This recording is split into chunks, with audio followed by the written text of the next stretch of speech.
Devo dizer-vos, minha mãe, que depois da morte da mamãe, minha boa índole mudou por completo.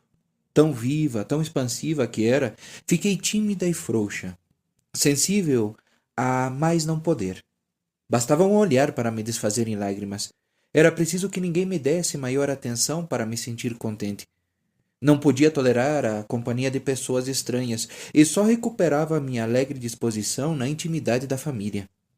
Continuava, entretanto, a ser cercada do mais sensível carinho. Ao amor que já possuía, o tão meigo coração do papai teve por acréscimo um amor verdadeiramente maternal. Minha mãe, vós e Maria não éreis para mim as mais carinhosas e mais abnegadas das mães? Ah, se o bom Deus não tivesse prodigalizado a sua florzinha seus raios benfazejos, ela nunca teria podido aclimar-se na terra. Era ainda débil demais para suportar chuvas e tempestades. Precisava de calor, de um orvalho suave, de um bafejo primaveril. Nunca careceu de todos esses benefícios. Jesus lhe os fez encontrar até debaixo da neve da provação. Não senti nenhum desgosto por deixar Alençon. Crianças gostam de mudança, e com prazer vim para Lisieux. Tenho lembrança da viagem, da chegada pela tarde à casa de minha tia. Vejo ainda Joana e Maria que nos aguardavam à porta. Estava muito satisfeita de ter umas priminhas tão amáveis. Gostava tanto delas como de minha tia, e sobretudo do meu tio. Somente que ele me fazia medo, e não me sentia tão à vontade em sua casa como nos Bucionan, onde minha vida era realmente feliz. Logo de manhã, vinheis para junto de mim a perguntar-me se já entregara meu coração ao bom Deus. Em seguida, me punhais a roupa, enquanto me faláveis dele, e depois, ao vosso lado, fazia minha oração. Depois, vinha a lição de leitura. A primeira palavra que consegui soletrar sozinha foi esta: céus. Minha querida madrinha encarregava-se das aulas de caligrafia, e vós, minha mãe, de todas as outras. Não tinha muita felicidade de aprender, mas dispunha de bastante memória. O catecismo e, antes de tudo, a história sagrada eram as minhas preferências. Estudava-os com alegria, mas a gramática fazia-me, às vezes, derramar lágrimas. Estás lembrada do masculino e do feminino? Logo que terminava a aula, subia ao mirante e levava a papai minha caderneta e minha classificação. Como ficava radiante quando lhe podia dizer: tenho 5 com louvor. Foi Paulina a primeira que a declarou. Pois, quando vos perguntava se tinha 5 com louvor e vós me dizeis que sim, aos meus olhos era uma nota a menos.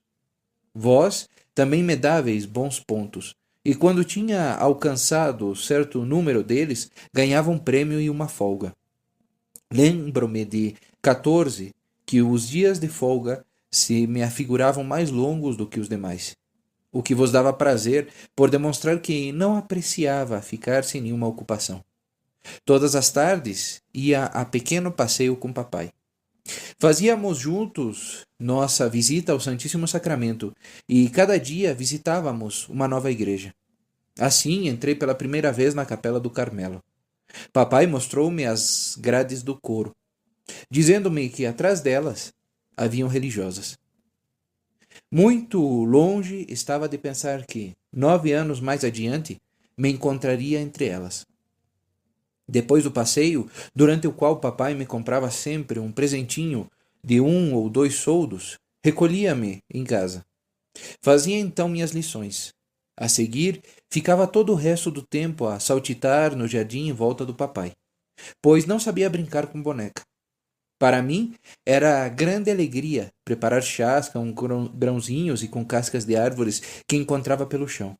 Levava-os depois ao papai, numa linda xícara pequena. O coitado do paizinho largava sua ocupação e depois sorridente fazia de conta que tomava. Antes de me devolver a xícara, perguntava-me, como que em segredo, se era para jogar fora o conteúdo. Às vezes dizia que sim, mas o mais frequente era levar de volta meu precioso chá, com a intenção de tornar a servi-lo várias vezes. Gostava de cultivar minhas florzinhas no jardim que papai me tinha dado. Entretinha-me em armar altarzinhos no vão que havia ao centro do muro. Quando terminava a obra, corria a papai e, levando-o comigo, dizia-lhe que fechasse bem os olhos e só os abrisse no momento que lhe o mandasse. Fazia tudo o que eu queria e deixava-se conduzir até a frente do meu jardinzinho. Então eu gritava: Papai, abre os olhos. E ele os abria e extasiava-se para me dar prazer, admirando o que eu julgava ser uma obra-prima. Seria um nunca acabar se quisera contar 1000 pequenos episódios desse gênero, que me acodem profusamente à memória. Ah, como poderia enumerar todos os carinhos que papai prodigalizava à sua rainhazinha? Há coisas que o coração sente, mas que a palavra e a própria ideia não conseguem jamais formular. Bonitos, para mim, eram os dias em que meu rei querido me levava à pescaria consigo.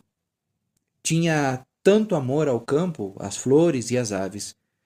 Tentava às vezes pescar com minha varinha, mas de preferência ia sentar sozinha na relva florida. Meus pensamentos aprofundavam-se bastante e, sem saber o que era meditar, minha alma mergulhava em autêntica oração. Ouvia ruídos ao longe, o murmúrio do vento e até a música indecisa de soldados, cuja sonoridade me chegavam aos ouvidos, melancolizavam suavemente meu coração. A terra parecia-me lugar de degredo, e eu sonhava com o céu. A tarde passava rápida, e dentro de em pouco era hora de regressar aos Bolsinã. Antes de partir, porém, tomava o lanche trazido no meu cestinho. Mudara de aspecto. A linda merenda com geleia de fruta que me tinhas preparado. Em lugar de cor ativa, já não via senão uma ligeira mancha cor-de-rosa, toda ressequida e amarfanhada. Então a terra se me apresentava mais tristonha ainda, e compenetrava-me de que só no céu haverá alegria sem anuviamento. A propósito de nuvens, lembro-me de que um dia o famoso céu azul campestre se anuviou e logo começou a zunir a tempestade. Os coriscos sulcavam as nuvens carregadas e vi cair um raio a pouca distância. Longe de ficar com medo, extasiava-me, tendo a impressão de que o bom Deus estava tão perto de mim. Papai não estava de modo algum tão contente com sua rainhazinha. Não que a tempestade lhe incutisse medo, mas porque o capim e os malmequeres, mais altos do que eu, brilhavam como pradarias preciosas, tendo nós de atravessar vários vergéis antes de chegar a um caminho. E meu querido paizinho, temeroso que os aljofares molhassem sua filhinha, tomou-a às costas, apesar da carga dos apetrechos de pesca. Nos passeios que fazia com ele, o papai gostava de me mandar entregar a esmola aos pobres que encontrássemos. Certo dia vimos um que se arrastava com dificuldade em muletas. Acerquei-me para lhe dar um óbolo, mas, não se julgando bastante pobre a ponto de aceitar esmola, ele olhou-me com um triste sorriso e não quis pegar o que lhe oferecia. Não consigo descrever o que se passou em meu coração. Quisera consolá-lo e reconfortá-lo. Em lugar disso, porém, julguei que o tinha magoado. O pobre doente adivinhou por certo meu pensamento, pois que ouvi virar-se para trás e envolver-me num sorriso. Papai acabava de comprar um doce para mim. Bem me veio a vontade de lhe o dar, mas não tive coragem. Ainda assim queria dar-lhe alguma coisa que não me pudesse refugar, pois sentia por ele uma simpatia muito grande. Ocorreu-me então ter ouvido falar que, no dia da primeira comunhão, a gente obteria tudo o que pedisse. Este pensamento foi um consolo para mim. E disse comigo mesma, embora só tivesse 6 anos ainda: rezarei pelo meu pobre no dia da minha primeira comunhão. Cumpri a promessa 5 anos mais tarde, e espero que o bom Deus tenha atendido a oração que me inspirara a fazer-lhe por um de seus membros sofredores. Tinha muito amor ao bom Deus, e, a miúde, lhe oferecia meu coração, valendo-me da breve fórmula que mamãe me ensinara. No entanto, certo dia, ou melhor, certa noite do lindo mês de maio, cometi uma falta que bem merece referência. Deu-me grande motivo de humilhar-me, e a respeito dela, creio ter tido contrição perfeita. Sendo muito pequena para frequentar o mês de Maria, ficava com Vitória e fazia com ela minhas devoções diante do meu altarzinho do mês de Maria, adornado de acordo com minha capacidade. Tudo era tão miudinho, castiçais e vasos de flores, de sorte que 2 fósforos à guisa de velas clareavam tudo perfeitamente. Às vezes, Vitória fazia-me a surpresa de dar-me uns pedacinhos de torcida, mas era caso raro. Uma noite, estando tudo prestes para nos pormos em oração, digo-lhe: Vitória, queres começar com o lembrai-vos que vou acender? Ela fez menção de começar, mas não disse palavra, e olhava-me rindo. Eu que via meus preciosos fósforos consumirem-se rapidamente, supliquei-lhe fizesse a oração, e ela continuou calada. Levantei-me então e pus-me a dizer-lhe, com voz gritada, que era maldosa, e abandonando minha habitual brandura, bati o pé com toda a minha força. A pobre da Vitória já não tinha vontade mais de rir. Olhou para mim com estranheza e mostrou-me as torcidas que me havia trazido. Depois de verter lágrimas coléricas, derramei lágrimas de sincero arrependimento, com o firme propósito de não tornar a fazê-lo. Aconteceu-me mais uma vez, outra peripécia com Vitória, mas não tive nenhum arrependimento, pois conservei perfeitamente minha serenidade. Desejava ter um tinteiro que se encontrava em cima da chaminé da cozinha. Sendo eu muito pequena para o tomar, pedi a Vitória muito delicadamente me o entregasse. Mas ela o recusou e mandou-me subir numa cadeira. Sem dizer nada, tomei a cadeira, mas a pensar que não era atenciosa, querendo fazer que o sentisse, busquei em minha cabecinha o que mais me ofendia. Quando se aborrecia comigo, ela chamava-me de pirralhinho, o que muito me humilhava.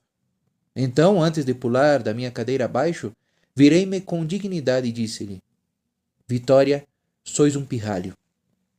Depois escapei dali, deixando que meditasse a profunda declaração que eu acabava de lhe fazer. A reação não se fez esperar. Logo a escutei que esbravejava: Senhorita Maria, a Teresa acaba de dizer-me que não passo de um pirralho. Veio Maria e obrigou-me a pedir perdão. O que, porém, fiz sem contrição, por achar merecido o título de pirralho.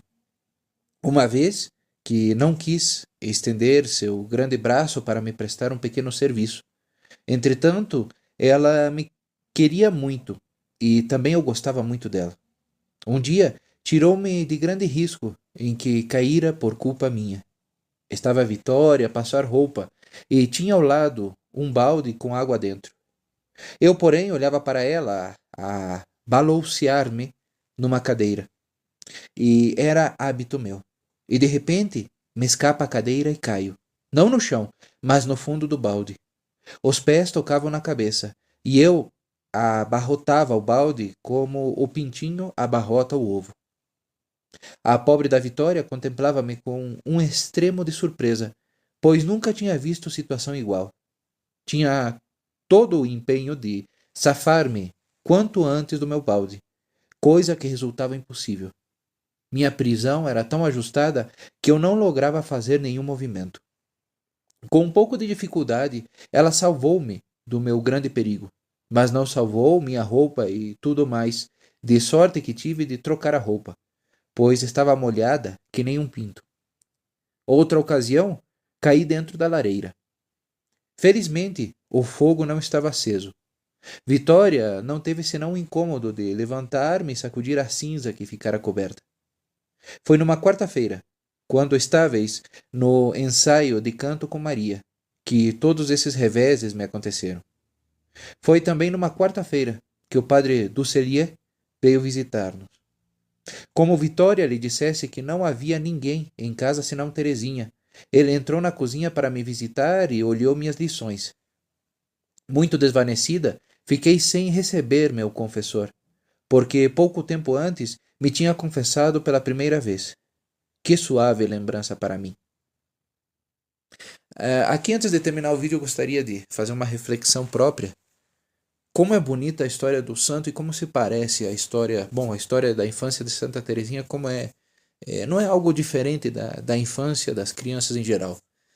Se vemos do ponto de vista da inocência e como qualquer pessoa pode se tornar um santo. O que basta é uma boa educação e mais que tudo isso, né? Uma vontade para a santidade.